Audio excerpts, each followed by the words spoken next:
क्या आपने कभी सोचा है कि भारत में करोड़ों लोग महीने दर महीने मेहनत करते हैं, पैसे कमाते हैं, फिर भी उनकी जिंदगी में कोई बड़ा बदलाव नहीं आता। तनख्वाह आती है, खर्च होती है और महीने के अंत में बैंक अकाउंट लगभग खाली हो जाता है। यह एक ऐसी सच्चाई है जो भारत के मध्यम वर्गीय परिवारों की पीढ़ी दर पीढ़ी चली आ रही है। लेकिन जो लोग सच में अमीर बनते हैं वो ये काम नहीं करते, वो अपने पैसे को काम पर लगाते हैं। और इसी सिद्धांत को आज हम समझेंगे म्यूचुअल फंड्स के जरिए। म्यूचुअल फंड आज दुनिया का सबसे लोकप्रिय निवेश माध्यम बन चुका है और भारत में भी सीबी और एएमएफआई के आंकड़े बताते हैं कि एसआईपी निवेशकों की संख्या हर साल तेजी से बढ़ रही है। वित्तीय जगत में एक बहुत प्रसिद्ध सिद्धांत है, compound interest is the eighth wonder of the world, यानी चक्रवृद्धि ब्याज इस दुनिया का 8वां अजूबा है। जो इसे समझता है वो इससे कमाता है और जो नहीं समझता वो इसे चुकाता है। म्यूचुअल फंड इसी चक्रवृद्धि की ताकत को आपके लिए काम में लगाने का सबसे आसान और सुरक्षित तरीका है। आज का यह ऑडियो बुक उन लाखों लोगों के लिए है जो निवेश करना चाहते हैं लेकिन नहीं जानते कि कहां से शुरू करें, कितना पैसा लगाएं, कौन सा फंड चुनें और कब निकालें। चाहे आपकी तनख्वाह आरएसपी मानदा 1000 हो या आरएसी इनवाइस 50,000, म्यूचुअल फंड हर किसी के लिए है। इस पूरे गाइड में हम बात करेंगे म्यूचुअल फंड क्या होता है, ये कैसे काम करता है, एसआईपी और लंप सम में क्या फ़र्क है, कौन से फंड बिगिनर्स के लिए सही हैं और सबसे ज़रूरी कैसे आप एक डिसिप्लिन्ड इन्वेस्टर बनकर अपनी फाइनेंशियल फ्रीडम की यात्रा शुरू कर सकते हैं। तो तैयार हो जाइए, क्योंकि अगले कुछ मिनट आपकी पैसों के प्रति सोच को हमेशा के लिए बदल सकते हैं। चलिए पैसों के बारे में सबसे ईमानदार सवाल से शुरू करते हैं जो आप खुद से पूछ सकते हैं। आप कब से कमा रहे हैं? 5 साल, 10 साल, शायद उससे भी ज़्यादा? और फिर भी अगर आज कोई आपसे पूछे क्या आपके पास इतने पैसे जमा हैं कि आप अगले 6 महीने बिना काम किए आराम से रह सकें, तो आपका जवाब क्या होगा? भारत में ज़्यादातर लोगों के लिए यह जवाब बहुत ही खामोश है। इसलिए नहीं कि उन्होंने मेहनत नहीं की है, इसलिए नहीं कि उन्होंने काफ़ी कमाया नहीं है, बल्कि इसलिए कि उन्हें कभी किसी ने नहीं सिखाया कि एक बार पैसा उनके हाथ में आ जाए तो उसका क्या करना है। हम मैथ्स, साइंस, हिस्ट्री सीखते हुए बड़े होते हैं, लेकिन वह एक सब्जेक्ट कभी नहीं जो हमारी पूरी एडल्ट लाइफ की क्वालिटी तय करता है, पर्सनल फाइनेंस। हमें कमाना सिखाया जाता है लेकिन इन्वेस्ट करना कभी नहीं सिखाया जाता। हमें बचत करना सिखाया जाता है लेकिन ये कभी नहीं बताया जाता कि सिर्फ बचत करने से पैसा नहीं बनता। और यही सबसे बड़ा फाइनेंशियल जाल है जिसमें हर दिन लाखों मेहनती लोग फंसते हैं।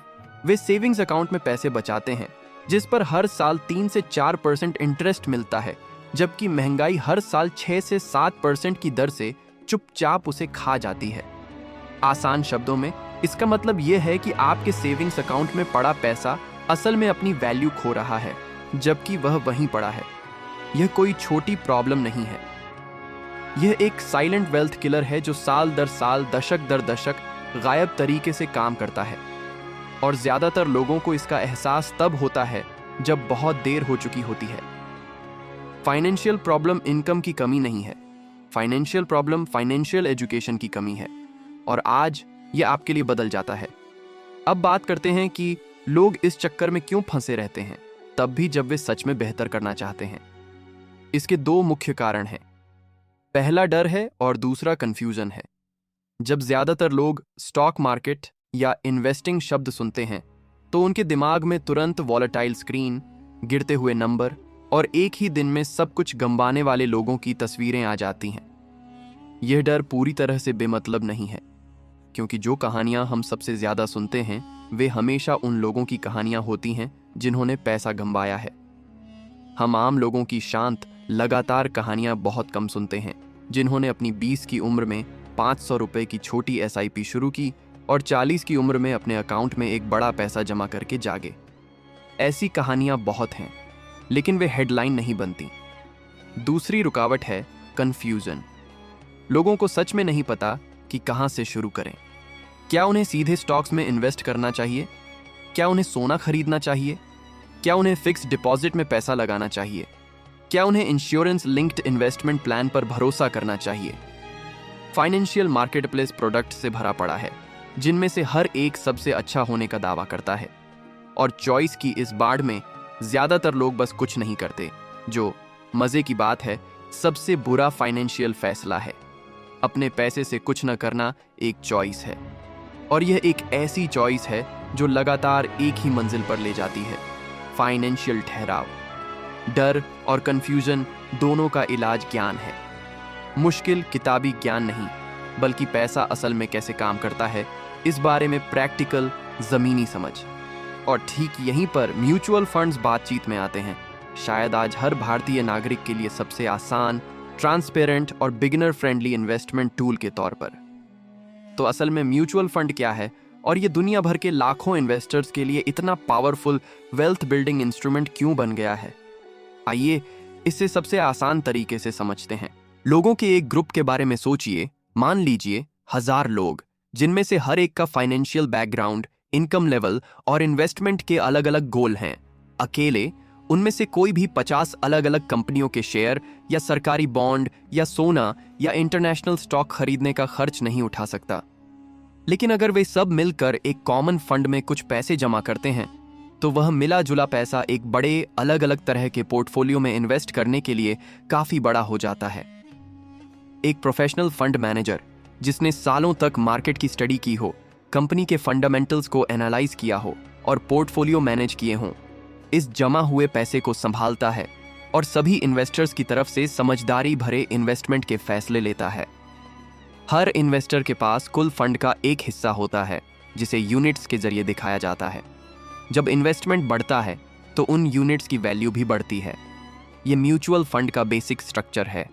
ये मिलकर किया जाने वाला इन्वेस्टमेंट है, जिसे प्रोफेशनली मैनेज किया जाता है, जिसमें पहले से मौजूद डाइवर्सिफिकेशन होता है, जो आपके सारे पैसे एक ही स्टॉक या एसेट में लगाने के मुकाबले रिस्क को काफी कम कर देता है। म्यूचुअल फंड स्ट्रक्चर की असली खूबी डाइवर्सिफिकेशन नाम की चीज में है। यह एक ऐसा प्रिंसिपल है जिसे वॉरेन बफेट के मेंटर बेंजामिन ग्राहम ने इन्वेस्टर प्रोटेक्शन का सबसे भरोसेमंद तरीका बताया था। जब आपका पैसा कई एसेट में फैला होता है, तो एक एरिया में नुकसान दूसरे एरिया में होने वाले फायदे से कम हो जाता है। आप किसी एक कंपनी की किस्मत पर निर्भर नहीं हैं। आपका फाइनेंशियल भविष्य एक स्टॉक प्राइस के साथ ऊपर नीचे नहीं होता। इस तरह की स्टेबिलिटी ही आम इन्वेस्टर्स को लंबे समय तक इन्वेस्टेड रहने देती है। यहीं पर वेल्थ क्रिएशन का असली जादू होता है।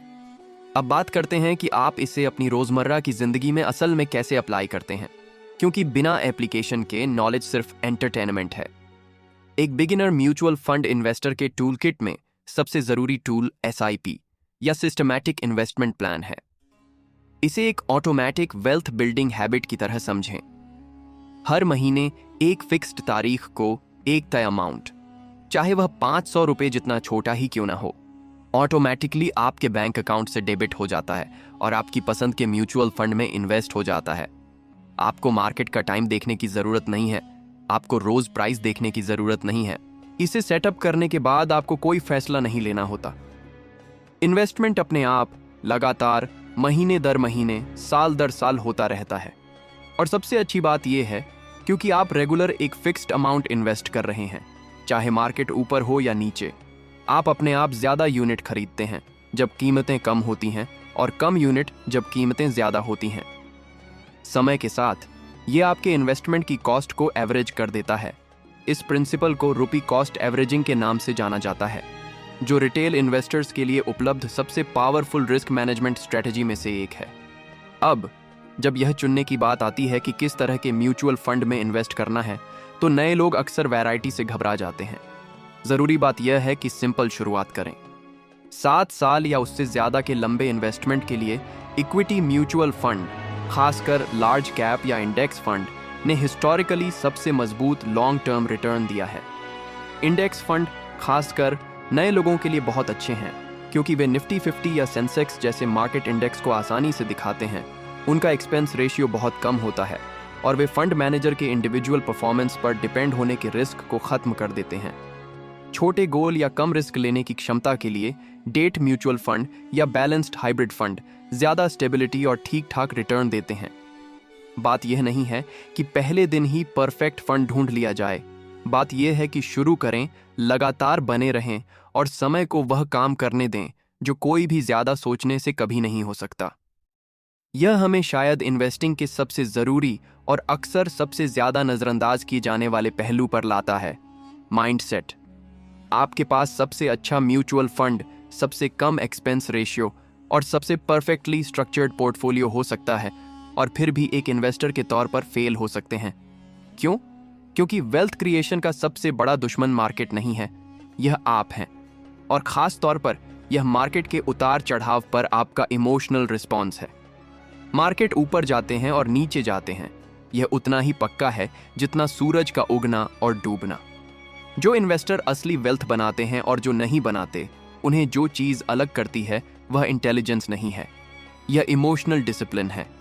जब मार्केट 15 या 20% गिरता है और यह किसी न किसी पॉइंट पर गिरेगा, तो अनट्रेंड इन्वेस्टर घबरा जाता है, अपने इन्वेस्टमेंट को भुना लेता है, अपने नुकसान को लॉक कर लेता है और ठीक उसी समय निकल जाता है जब मौका सबसे बड़ा होता है।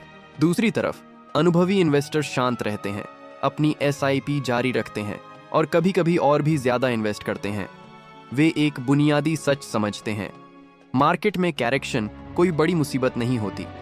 वे डिस्काउंट होते हैं, वे मार्केट में सेल का आना होता है। वॉरेन बफेट से लेकर राकेश झुनझुनवाला तक हर बड़े इन्वेस्टर ने कुछ इसी तरह की बात कही है, जब दूसरे लालची हों तो डरो और जब दूसरे डरे हुए हों तो लालची बनो। यह उलटी समझ हर बड़ी इन्वेस्टमेंट स्टोरी की नींव होती है।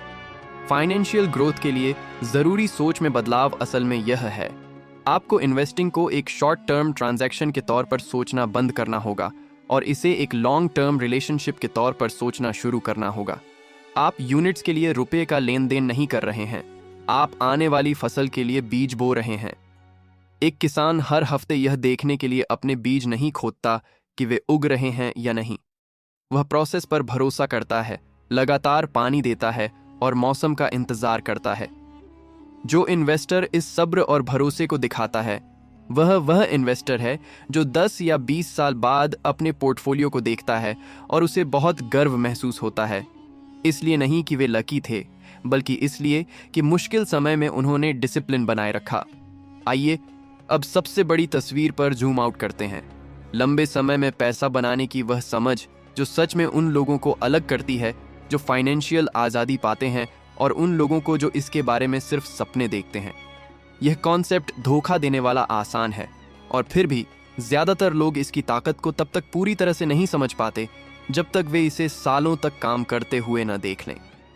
यह कंपाउंडिंग का प्रिंसिपल है और ख़ास तौर पर कंपाउंडिंग का टाइम डायमेंशन। दो दोस्तों के बारे में सोचिए, अर्जुन और रवि। अर्जुन 25 साल की उम्र में SIP के जरिए हर महीने RS 5000 इन्वेस्ट करना शुरू करता है। रवि 35 साल का होने तक इंतजार करता है ताकि वही RS 5000 हर महीने शुरू कर सके। दोनों एक जैसे इक्विटी म्यूचुअल फंड में इन्वेस्ट करते हैं जिनका सालाना रिटर्न 12% माना जाता है। जब तक दोनों 55 साल के होते हैं, अर्जुन 30 साल और रवि 20 साल के लिए इन्वेस्ट कर चुके होते हैं। उनके फाइनल कॉर्पस में बहुत बड़ा फर्क है। अर्जुन का कॉर्पस बढ़कर लगभग RS 1.76 करोड़ हो गया, रवि का लगभग RS 1.9 लाख हो गया। शुरू करने के समय में 10 साल के उस गैप ने ठीक उसी महीने के इन्वेस्टमेंट अमाउंट से 1 करोड़ रुपए से ज्यादा का फर्क पैदा कर दिया। यह कोई जादू नहीं है, यह मैथ है। यह बैकग्राउंड में चुपचाप काम करने वाला कंपाउंडिंग इफेक्ट है जो साल दर साल न सिर्फ आपके पैसे बल्कि आपके रिटर्न पर रिटर्न भी बढ़ा रहा है।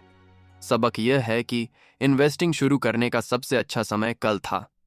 दूसरा सबसे अच्छा समय आज है। हर महीने आप जो देरी करते हैं वह कोई न्यूट्रल फैसला नहीं है, यह महंगा पड़ता है। लेकिन नंबरों से आगे पैसा बनाने का सबसे बड़ा उसूल यह है, फाइनेंशियल आज़ादी कोई ऐसी मंजिल नहीं है जहां आप अचानक पहुंच जाते हैं। ये जिंदगी भर के छोटे, लगातार, डिसिप्लिन्ड फैसलों का नेचुरल, ज़रूरी नतीजा है। ये खर्च करने के बाद के बजाय पहले इन्वेस्ट करने का नतीजा है। ये पैसे के बारे में खुद को एजुकेट करने का नतीजा है, न कि परेशानी की वजह से इस टॉपिक से बचने का। ये तब डटे रहने का नतीजा है जब मार्केट आपके भरोसे को परखता है। और सबसे ज़रूरी बात, ये इस बात को समझने का नतीजा है कि पैसा इस बारे में नहीं है कि आप कितना कमाते हैं। ये इस बारे में है कि आप कितना बचाते हैं, कितना बढ़ाते हैं और आखिर में आप इसे कितनी समझदारी से इस्तेमाल करके सच्ची आज़ादी और पसंद की ज़िंदगी बनाते हैं। म्यूचुअल फंड असल में सिर्फ फाइनेंशियल प्रोडक्ट नहीं है, वे साधन हैं, पावरफुल, डेमोक्रेटिक, प्रोफेशनली मैनेज्ड साधन जो हर भारतीय को इनकम लेवल या एजुकेशनल बैकग्राउंड की परवाह किए बिना लंबे समय तक पैसा कमाने का एक सही रास्ता देते हैं। और आपके और उस रास्ते के बीच सिर्फ एक ही चीज़ है, शुरू करने का फैसला। तो दोस्तों, आज हमने एक बहुत ज़रूरी और जीवन बदलने वाली यात्रा पूरी की म्यूचुअल फंड्स की दुनिया में। हमने समझा कि आखिर क्यों मेहनती लोग भी आर्थिक रूप से आगे नहीं बढ़ पाते, और उसका जवाब था सही वित्तीय शिक्षा का अभाव। हमने जाना कि म्यूचुअल फंड क्या है, ये कैसे काम करता है, एसआईपी की ताकत क्या है और रूपी कॉस्ट एवरेजिंग जैसे सिद्धांत किस तरह आपके निवेश को समय के साथ और मजबूत बनाते हैं। हमने यह भी देखा कि निवेश में सबसे बड़ी बाधा बाजार नहीं, बल्कि हमारी अपनी घबराहट और अनुशासन की कमी होती है। और सबसे अहम सबक, कंपाउंडिंग की वो जादुई ताकत जो सिर्फ उन्हें मिलती है जो जल्दी शुरू करते हैं और लंबे समय तक टिके रहते हैं। अब बारी है आपकी। ज्ञान लेना काफ़ी नहीं है, उसे जीवन में उतारना ज़रूरी है। आज ही तय करें कि आप अपनी पहली एसआईपी शुरू करेंगे, चाहे वो RS 500 की हो या RS 5000 की। याद रखें, निवेश की राशि से बड़ा होता है निवेश का संकल्प। जो आज एक छोटा कदम उठाता है, वो कल एक बड़े सपने को सच करता है। पैसा वो नहीं जो आप कमाते हैं, पैसा वो है जो आप समझदारी से लगाते हैं और सब्र के साथ बढ़ने देते हैं। फाइनेंशियल फ्रीडम कोई भाग्यशालियों का विशेषाधिकार नहीं है, यह उन लोगों का हक है जो अनुशासन, ज्ञान और धैर्य के साथ आगे बढ़ते हैं। अगर यह ऑडियो बुक आपके काम आई हो, आपकी सोच में कोई बदलाव लाई हो, तो इस वीडियो को अभी लाइक करें, अपने दोस्तों और परिवार के साथ शेयर करें ताकि वो भी इस ज़रूरी जानकारी से फ़ायदा उठा सकें। और फिनेंस गाइडबुक चैनल को सब्सक्राइब करना मत भूलिए, क्योंकि यहाँ हर हफ्ते ऐसे ही वैल्यूबल फाइनेंशियल कंटेंट आता है जो आपकी ज़िंदगी बदल सकता है। कमेंट में बताइए आपकी पहली